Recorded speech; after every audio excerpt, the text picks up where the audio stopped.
रघुनाथजीउ मंदिर में यज्ञ उत्सव को नहीं निश्चिंत कोइली ब्लॉक रे विवाद देखा देछि। कटक निश्चिंत कोइली देवोत्तर विभाग अधीन रही असुरेश्वर रघुनाथजीउ मंदिर आसंता 5 तारिख में मंदिर प्रतिष्ठा उत्सव पालन होबार कार्यक्रम अछि।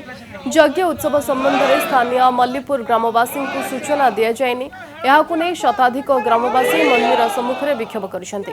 धर्मस्थान को नहीं राजनैतिककरण करा जाउथिबा ने अभियोग होछि। जेहेतु मु गोटे ट्रस्ट गोटे मेम्बर अच्छी कारण यज्ञ विषय कौन मीटिंग है ना कि मुझे विषय कौन अवगति ना।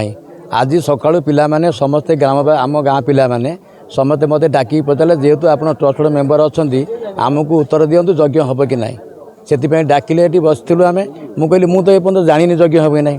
से मेन उद्देश्य है जेहेतु यज्ञ हेले ग्रामवासी सक्रिय हमें खुशी आनंद ठाकुर आसती भक्ति भाव आसती दर्शन करती जाती से अलग निरा थाए से ये यज्ञ बंद कर जेहेतु ये न था मैंने पावर ना कह गले से ये आसुना कि ग्रामवासी कथा शुणुना निज मनमुखी सब कर।